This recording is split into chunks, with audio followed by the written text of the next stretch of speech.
নমস্কার বন্ধুরা, আমি রিনা জলদে আপনাদের সবাইকে স্বাগত। আজকে আপনাদের সঙ্গে যে রেসিপি শেয়ার করব, অল্প সময় কম উপকরণে কাতলা মাছের ভিন্ন স্বাদের একটা রেসিপি। রোজকার রেসিপি থেকে একদম ভিন্ন স্বাদের এই রেসিপি, ক্ষীরোদ কাতলা।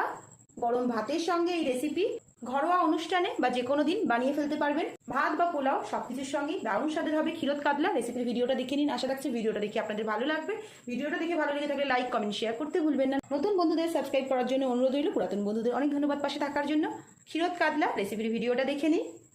ক্ষীরোদ কাতলা বানানোর জন্য আমি এখানে 4 পিস কাতলা মাছ নিয়ে নিয়েছি। মাছটা ভালো করে ধুয়ে পরিষ্কার করে নিয়েছি। প্রথমে মাছটা ম্যারিনেট করে নেব। দিয়ে দেব সামান্য নুন, আর দিয়ে দেব সাদা গোলমরিচের গুঁড়ো, দিয়ে দেবো 1 টেবিল স্পুন পাতিলেবুর রস। এবার ভালো করে মাখিয়ে নেব মাছগুলোর গায়ে।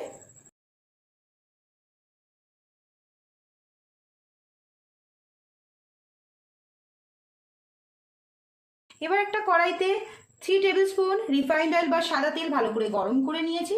কেউ সাদা তেলের পরিবর্তে সর্ষের তেলও ব্যবহার করতে পারে। সাদা তেলটা ভালো করে গরম করে নেওয়ার পর প্রথমে মাছগুলো ভেজে নেব।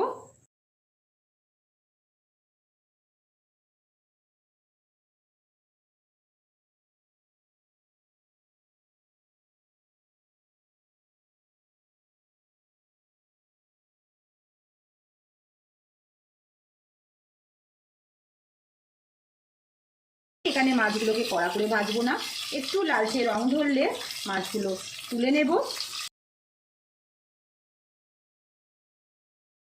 মাছগুলো ভেজে তুলে নেওয়ার পর গ্যাসের ফ্লেমটা লোতে করে দেব। মাছ ভাজার তেলের মধ্যেই দিয়ে দেব একটা তেজপাতা, দিয়ে দেবো 2টো ছোট দারচিনি স্টিক আর একটা ছোট এলাচ। ফোড়নটা একটু গরম হয়ে যাওয়ার পর দিয়ে দেবো একটা মিডিয়াম সাইজের টমেটো ছোট টুকরো করে কেটে। এখানে মাছের পিস অনুযায়ী টমেটোটা নিতে হবে। আমি 4 পিস মাছের জন্য এখানে একটা মিডিয়াম সাইজের টমেটো ছোট টুকরো করে কেটে নিয়েছি।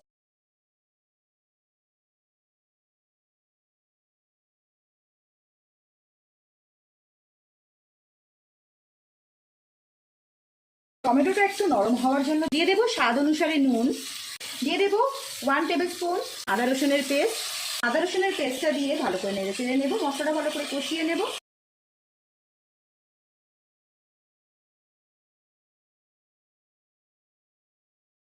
আদা রসুনের পেস্টটা দিয়ে ভালো করে নেড়ে চেড়ে নেওয়ার পর দিয়ে দেবো 2 টেবিল স্পুন জল, যাতে মশলাটা পুড়ে না যায়।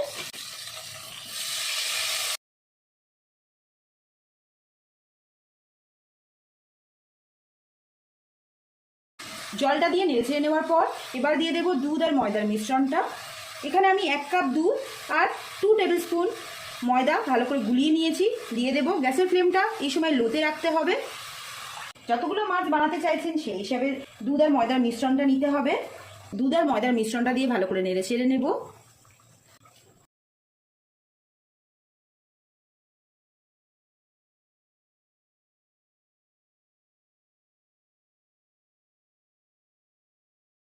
দুধ আর ময়দার মিশ্রণটা ভালো করে মিশিয়ে নেওয়ার পর দিয়ে দেবো স্বাদ অনুসারে চিনি।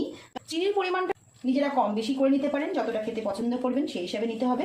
দিয়ে দেবো 4-5টা চেরা কাঁচা লঙ্কা, দিয়ে দেবো গোলমরিচ গুঁড়ো 1/2 টিস্পুন, দিয়ে দেবো সামান্য গরম মশলা গুঁড়ো। সবকিছু একসঙ্গে ভালো করে মিশিয়ে নেওয়ার পর এই কাজটা লো ফ্লেমেই করতে হবে, যেহেতু ময়দা মেশানো আছে তাই ঠিক হয়ে যেতে পারে গ্রেভিটা। সবকিছু ভালো করে মিশে যাওয়ার পর দিয়ে দেবো ভেজে রাখা মাছগুলো। মাছটা দেওয়ার পর হালকা হাতে নেড়ে ছেড়ে নিতে হবে, আর দিয়ে দেবো সামান্য ঘি।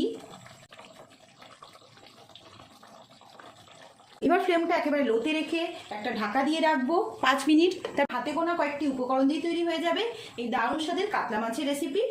একঘেয়ে রেসিপির থেকে একদম অন্যরকম ভিন্ন স্বাদের একটা রেসিপি। এবার ফ্লেমটা লোতে রেখে একটা ঢাকা দিয়ে রাখবো, তারপর সার্ভ করে নেব। এইভাবে লো ফ্লেমে রাখবো মাছটা একটু কুক হওয়ার জন্য। ফ্লেম অফ করে দিয়ে 3 মিনিট স্ট্যান্ডিং টাইমে রাখবো, তারপর সার্ভ করে নেব গরম ভাতের সঙ্গে। একটা দারুণ সুস্বাদু কাতলা মাছের রেসিপি ক্ষীরোদ কাতলা।